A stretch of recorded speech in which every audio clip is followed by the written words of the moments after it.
Derrière les murs du palais, où règnent la tradition et la loyauté, la monarchie est secouée par une onde de choc. Le roi Charles III aurait pris des mesures radicales contre la reine Camilla, suite à une accusation fracassante concernant des joyaux royaux inestimables. Les rumeurs de disparition de trésors ayant appartenu à la défunte reine Élisabeth II ont suscité indignation, sentiment de trahison et une confrontation sans précédent au cœur même de la couronne. Les courtisans évoquent des échanges tendus et une confiance brisée. Que s'est-il réellement passé au palais? Ce scandale pourrait-il bouleverser la monarchie à jamais? La découverte qui a tout changé dans l'aile privée de la reine, dans l'aile privée de la famille de la reine Camilla. Une femme de chambre nommée Eleanor Partridge fit une découverte qui allait ébranler la monarchie. Elle travaillait dans ses appartements depuis plus de 10 ans. Elle connaissait chaque tiroir, chaque pli de tapis, chaque recoin tranquille où rien d'inhabituel ne devrait se trouver. C'était presque par hasard. En rangeant la chambre de la jeune Eliza, Eleanor remarqua quelque chose d'étrange sous une petite armoire. Un coffret à bijoux en forme de lapin avait été placé au fond, légèrement de travers. En le soulevant, elle sentit que le fond était plus lourd qu'il ne l'aurait été. Un léger changement de lumière révéla une couture cachée. Ses mains tremblèrent lorsqu'elle appuya sur la doublure. Un double fond se souleva.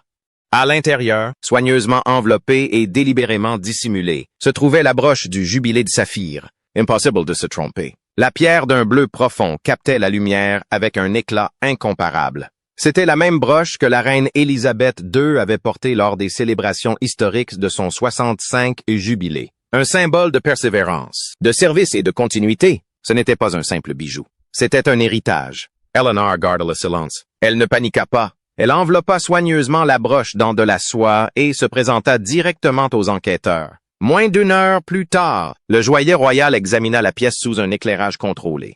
La confirmation fut immédiate et accablante. C'était authentique. Il s'agissait bien de la broche disparue. Les implications étaient stupéfiantes. Elle n'avait pas été découverte dans une propriété lointaine ni cachée dans un couloir oublié. Elle avait été trouvée dans la chambre de la propre petite-fille de Camilla, dans l'aile privée de la reine consort au palais de Buckingham. Le lieu à lui seul rendait toute négation quasi impossible. Le roi Charles fut immédiatement informé. Il ne convoqua pas de conseil. Il ne consulta aucun conseiller. Il appela Camilla directement. 20 minutes plus tard, elle entra dans son bureau. L'atmosphère y était pesante, comme si les murs eux-mêmes pressentaient ce qui se tramait. Sur le bureau entre eux, éclairé par une unique lampe, reposait la broche en saphir. Le regard de Camilla s'y posa aussitôt. Un bref instant, une lueur traversa son visage. Surprise, calcul, peut-être les deux. Charles ne haussa pas le ton. Il ne l'accusa pas ouvertement. Au lieu de cela, il posa une question posée avec précision, sur la façon dont un tel objet avait pu se retrouver dans cette pièce. Le silence qui suivit parut interminable. Il ne s'agissait pas d'un bijou égaré, ni d'un oubli administratif. La broche ne s'était pas simplement égarée.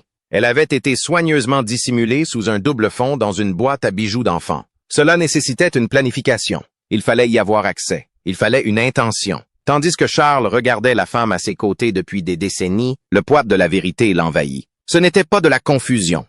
Il ne s'agissait pas d'un malentendu. C'était prémédité. Et qu'a vu Charles à ses côtés? De la dévotion ou une vérité calculée, dissimulée à la vue de tous depuis des décennies? Restez attentifs. L'appel venait de l'intérieur. La découverte de la broche du jubilé de saphir, le dimanche 14 mai 2025, n'était pas un événement isolé. Elle constituait la pièce finale d'une série d'événements qui avaient débuté 10 jours plus tôt, dans le calme matin du mercredi 4 mai 2025. Ce jour-là, Donald Walton, le trésorier royal, qui supervisait les coffres depuis septembre 2022, entra à Buckingham Palace avec un dossier en cuir qui allait tout changer.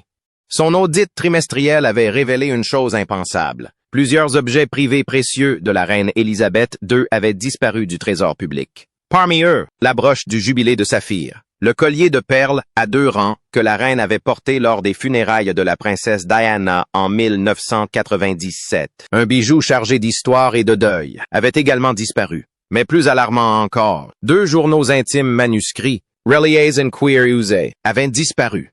Il ne s'agissait pas de documents officiels. C'étaient des réflexions profondément personnelles, écrites durant les mois les plus sombres du confinement mondial, contenant des lettres privées adressées à ses héritiers. Conformément au statut du Royal Collection Trust, ces objets devaient rester scellés pendant 99 à 100 ans. Ils ne devaient en aucun cas être touchés. Le roi Charles ordonna immédiatement une enquête privée. Sir Clement Mallister, un vétéran des services de renseignement royaux, reçut carte blanche pour mener l'enquête en toute discrétion. Aucune enquête publique. Aucune intervention de la presse.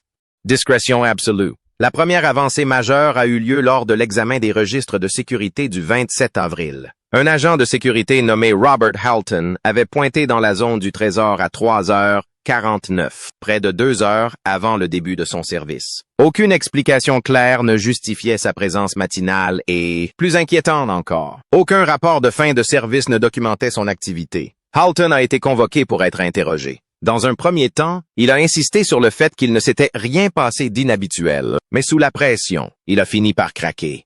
Il a admis être entré dans la zone sécurisée du coffre-fort après avoir reçu des instructions via une ligne interne du palais. Son interlocuteur connaissait son nom, ses horaires de travail, et même des détails personnels sur sa famille. Il avait laissé entendre qu'il avait l'autorité d'une hiérarchie et lui avait proposé une aide financière pour couvrir les frais de traitement du cancer de sa femme. Halton a affirmé avoir cru obéir à des ordres légitimes de la maison royale. Il a insisté sur le fait qu'il n'avait rien volé lui-même. Il s'était contenté d'autoriser l'accès. Sir Clement a retracé l'appel interne.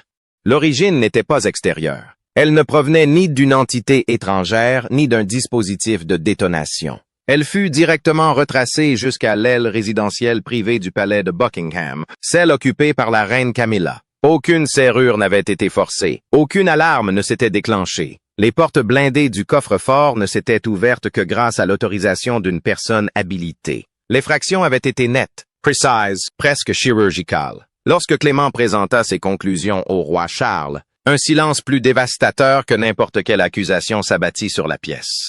Il ne s'agissait pas d'une simple faille de sécurité, ni d'une erreur d'inattention. Le vol de la broche, des perles et des journaux les plus précieux de la reine n'avaient pas été orchestrés de l'extérieur. Il avait été commis au sein même du palais. Et maintenant que la broche en saphir avait été retrouvée cachée dans cette même aile, le schéma n'était plus une simple hypothèse. Il était devenu une affaire personnelle. Alors, maintenant que la broche en saphir a été découverte, cette découverte était-elle un hasard ou le prélude à un châtiment inimaginable? À suivre.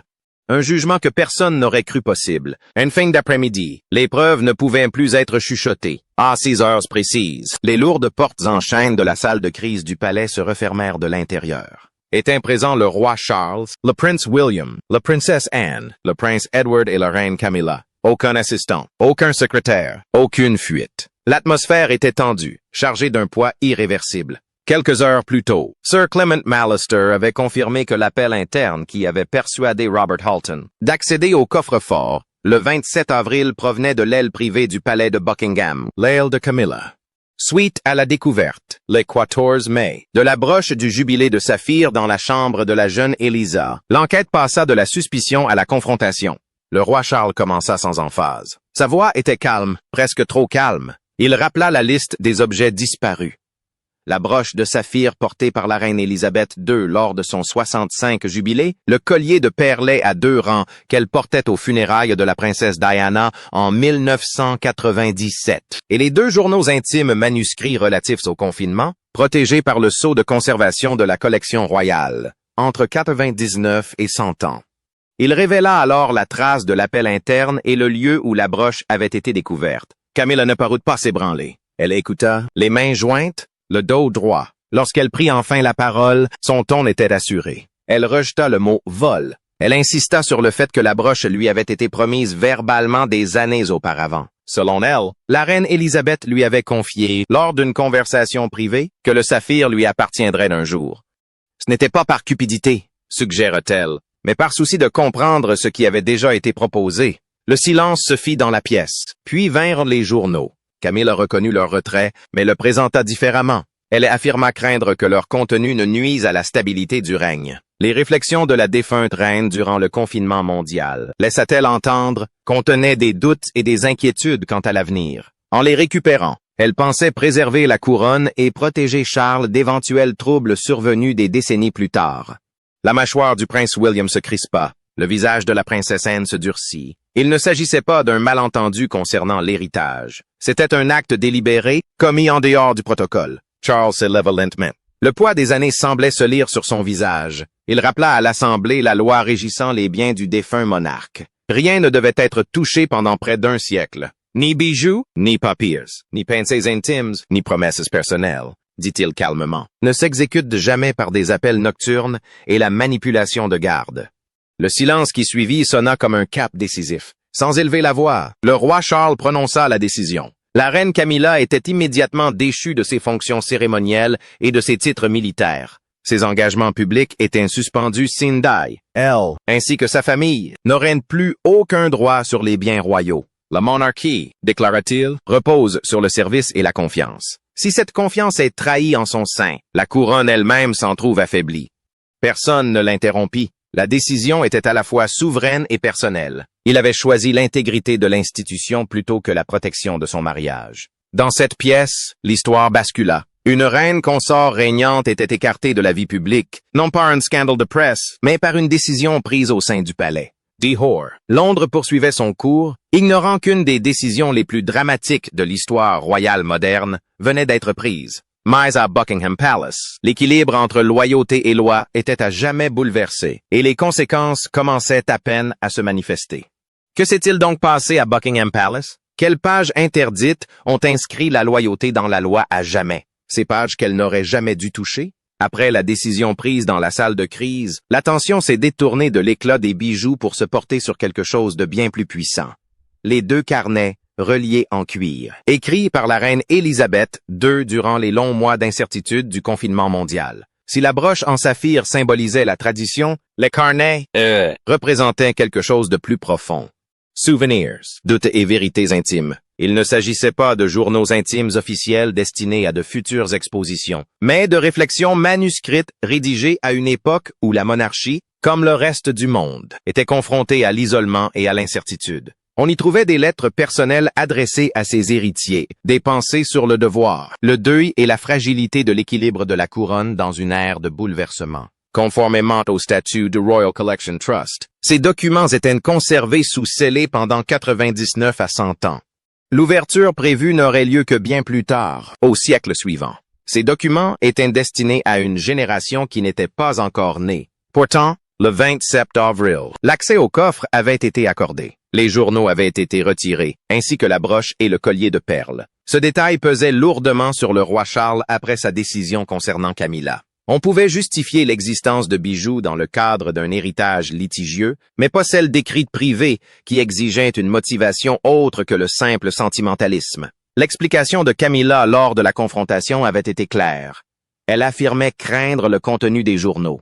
Elle laissa entendre que la reine Élisabeth, durant ces derniers mois, avait exprimé des inquiétudes quant à l'avenir de la monarchie. Des inquiétudes qui pourraient être mal interprétées. Hors contexte, dans plusieurs décennies. Selon Camilla, récupérer ces documents était un acte de protection. Elle insista sur le fait qu'elle n'avait pas agi par ambition, mais par loyauté envers le règne de son époux, mais le protocole ne laissait aucune place à l'interprétation privée. La période de restriction des archives existait précisément pour empêcher que des réactions émotionnelles ne compromettent la stabilité constitutionnelle.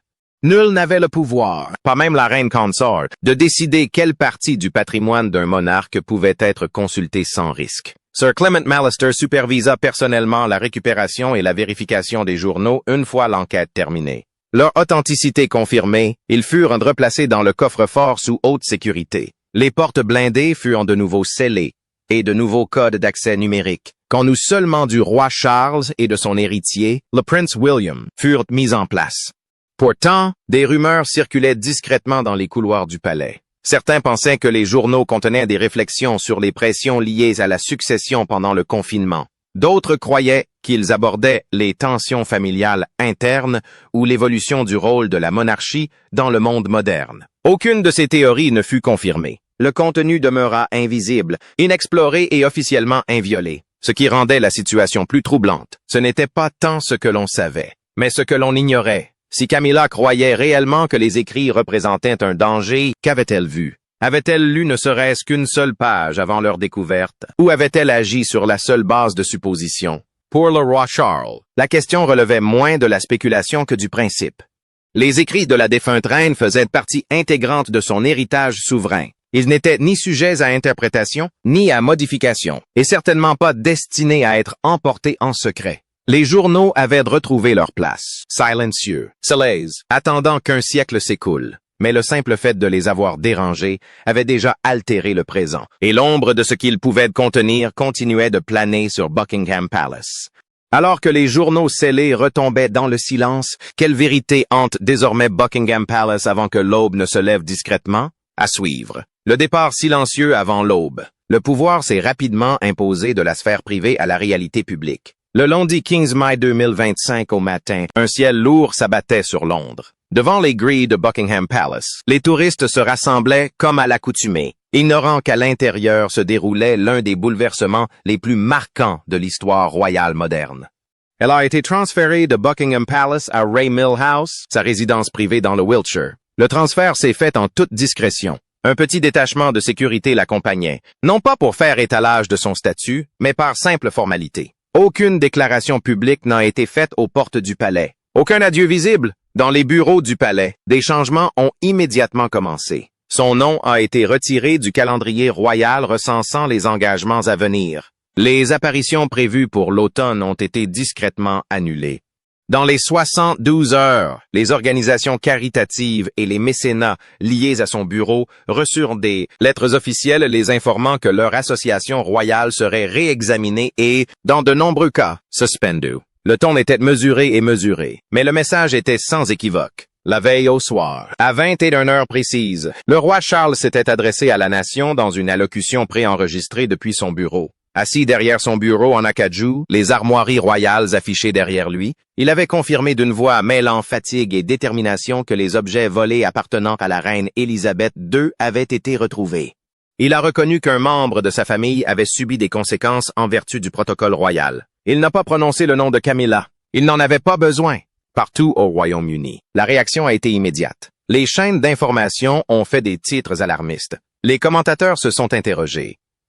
Cette décision relevait-elle d'une nécessité de rendre des comptes ou d'une tragédie personnelle se déroulant sous les yeux du public? Les réseaux sociaux ont été inondés de messages de choc, d'incrédulité et d'opinions tranchées. Beaucoup s'étaient habitués récemment à l'image de Camilla en tant que reine consort. En quelques heures, ce rôle avait été effacé de la mémoire collective. À Buckingham Palace, l'atmosphère était différente. Le personnel se déplaçait avec prudence, conscient que l'histoire venait de basculer. Le prince William est resté proche de son père durant ces jours, lui apportant son soutien tandis que la monarchie encaissait le poids du scandale. La princesse Anne, imperturbable, a gardé son sang-froid en public, renforçant l'image de continuité institutionnelle. À Ray Mill House, dans le Wiltshire, Camilla se retire de la vie officielle. La résidence, jadis un lieu de retraite personnelle, devint alors un symbole d'éloignement. Aucune date de retour ne fut annoncée. En interne, la mise à l'écart était qualifiée d'indéfinie. Pour le roi Charles, l'exécution de cette décision n'apporta aucun soulagement. Elle marqua un tournant. Il avait choisi de préserver la crédibilité de la couronne plutôt que sa loyauté personnelle. La broche en saphir fut restituée. Les journaux furent de nouveau scellés. Les portes du coffre-fort restaient closes. Pourtant, l'écho des événements survenus entre le 4 et le 15 mai 2025 résonnait encore dans chaque couloir du palais, rappelant que même entre les murs royaux, la confiance peut se briser en silence. Comment une simple broche en saphir et des journaux scellés ont-ils pu ébranler la confiance au sein du palais, laissant même les rois impuissants? Suivez-nous, le fardeau silencieux d'un royaume, le silence qui régnait dans la chapelle privée de la reine Élisabeth, et en cette fin d'après-midi du 15 mai 2025 était presque palpable. La lumière du soleil filtrait à travers les vitraux, projetant des couleurs douces sur le sol de pierre polie, et l'air exhalait un léger parfum de bois ancien et de cire de bougie. Le roi Charles se tenait seul, hormis la présence rassurante de son fils aîné, le prince William, dont la main reposait légèrement sur l'épaule de son père. Il n'y avait ni caméra, ni journalistes. Seulement le poids de l'histoire qui pesait sur les deux hommes, un rappel des choix faits et des sacrifices exigés par la couronne. Dans la pièce attenante, Sir Clement Mallister s'exécutait avec une précision chirurgicale, scellant à nouveau le coffre-fort. Les journaux, la broche en saphir et d'autres objets d'une importance capitale étaient enfermés sous plusieurs niveaux de sécurité renforcés après le récent scandale. Des verrous numériques se verrouillèrent et les nouveaux codes furent enregistrés dans la mémoire de deux personnes seulement, le roi Charles et son héritier. Le bruit des verrous se refermant sembla résonner dans la chapelle silencieuse. Chaque clic symbolisait la fin, la reconnaissance silencieuse que certains chapitres du passé étaient désormais à jamais révolus. Charles s'accorda un instant pour respirer, accablé par le poids des événements de la journée. Chaque décision prise depuis le 4 mai avait mené à ce moment précis. La confrontation autour des journaux, les accusations portées contre Camilla, son retrait de la circulaire royale et son départ discret pour Rye Millhouse. Tout cela avait été fait pour le bien de la monarchie, pour la préservation d'un héritage séculaire. Pourtant, même si le devoir avait été respecté, le prix à payer était lourd. Il y avait une profonde douleur à savoir que la loyauté avait été mise à l'épreuve et que la préservation de la couronne avait exigé la rupture de la confiance au sein même de ce foyer qu'il avait connu pendant des décennies. Le prince William restait à proximité, un ancrage discret au milieu de la tempête médiatique. Sa présence était plus que symbolique. Elle rappelait que la continuité importait autant que la justice. Le regard du jeune prince, fixe et attentif, reflétait à la fois l'inquiétude et la compréhension, comme s'il reconnaissait silencieusement le fardeau qui reposait désormais entièrement sur les épaules de son père. Les mots semblaient superflus. Le silence qui régnait entre eux était chargé d'une compréhension mutuelle, témoignant du lien indéfectible forgé par le devoir, l'amour et la responsabilité partagée. À l'extérieur du palais, le pays continuait de se débattre avec le drame qui se déroulait. Des lettres affluaient de tout le Royaume-Uni. Messages de soutien, d'admiration et de soulagement emplissaient les boîtes aux lettres et les services postaux du palais. Les citoyens exprimaient leur gratitude pour la transparence et la responsabilité qui avait clairement démontré que la couronne n'était pas au-dessus des lois. Même dans l'ombre du scandale, la réaction du public fut étonnamment positive, rappelant que le leadership pouvait inspirer le respect même lorsque la voie empruntée était difficile et impitoyable. À l'intérieur, pourtant, aucune célébration n'était au programme. Chaque pas dans les couloirs du palais semblait plus lourd que le précédent. Chaque regard posé sur les portraits des monarques passés rappelait subtilement le poids qui pesait sur ceux qui portaient de la couronne. Charles méditait sur les sacrifices qu'exigeait sa fonction, sur le délicat équilibre entre loyauté personnelle et devoir institutionnel, sur l'examen incessant de ses responsabilités et sur la conscience que chaque décision aurait des répercussions bien au-delà des murs du palais. À la tombée du jour, les ombres de la chapelle s'allongeaient, les couleurs des vitraux se teintant de teintes riches et sombres. Le roi demeura longtemps seul, plongé dans ses pensées, jusqu'à ce que Guillaume s'écarte enfin, laissant à son père le temps de s'imprégner de la quiétude de l'instant. Le coffre-fort était sécurisé, les codes connus seulement des personnes les plus concernées, et le public avait constaté que la responsabilité avait été appliquée. Pourtant, le poids émotionnel persistait, lourd et indélébile. Un rappel silencieux que même la plus haute fonction ne saurait soustraire celui qui la détient au prix du choix de la couronne. Et maintenant, alors que le crépuscule enveloppe la chapelle, qui porte véritablement le poids de la couronne? Et quel secret se cache dans son ombre? Des ombres derrière le sceau. Les couloirs du palais étaient silencieux les jours qui suivirent l'exil de Camilla, mais le poids des événements ne s'estompait pas. Les journaux, réflexions soigneusement consignées, lettres privées et aperçus du long règne de la reine Élisabeth II avaient été remis dans le coffre-fort. Ils étaient désormais scellés, selon des mesures de sécurité sans précédent, protégés par un verrou strict de 99 à 100 ans qui empêcherait leur ouverture avant 2122. Seul le roi Charles et son héritier connaissaient les codes, et même eux comprenaient l'ampleur de la responsabilité qui leur était confiée. Il ne s'agissait pas de simples papiers ou de bijoux. C'étaient des fragments d'histoire. Chaque page un fil délicat de la tapisserie de la monarchie, désormais soustraits à la vue de tous, mais jamais sans conséquence. Toutes les précautions avaient été prises pour garantir que ces journaux ne puissent être ni perturbés, ni consultés, ni reproduits. Sir Clement Mallister, qui avait supervisé la pose du dernier plafond, procéda avec une extrême précaution, vérifiant que chaque serrure numérique et chaque barrière physique étaient parfaitement fonctionnelles. Le processus était méticuleux, un rituel qui soulignait à la fois la sensibilité du contenu et les enjeux considérables. Même au sein de la famille royale, rares étaient ceux qui connaissaient la nature exacte de ce qui avait été dissimulé, laissant les couloirs résonner de murmures et de spéculations. Le secret était étouffant, mais nécessaire. Un bouclier destiné à protéger la monarchie et peut-être aussi la couronne de vérité trop délicate à affronter. Au fil des jours et des semaines, les questions sans réponse prenaient une importance croissante. Pourquoi Camilla avait-elle fait disparaître les journaux? Était-ce un acte d'instinct de survie, une mesure désespérée pour préserver sa position et sa réputation? Ou bien y avait-il une motivation plus profonde? Une tentative d'étouffer des connaissances susceptibles d'avoir changé le cours de l'histoire, même la crise immédiate maîtrisée, l'incertitude persistait. Une ombre planait sur la famille royale et le palais lui-même. Chaque document recelait des décisions, des doutes et des réflexions qui avaient façonné une époque. Désormais, ces voix étaient réduites au silence derrière des portes blindées et des coffres-forts sécurisés. La réaction du public face à ce plafond fut discrète. L'histoire des journaux fut largement éclipsée par le scandale immédiat de l'exil de Camilla et la rapide prise de responsabilité de Charles. Mais au sein du palais, les conséquences étaient lourdes.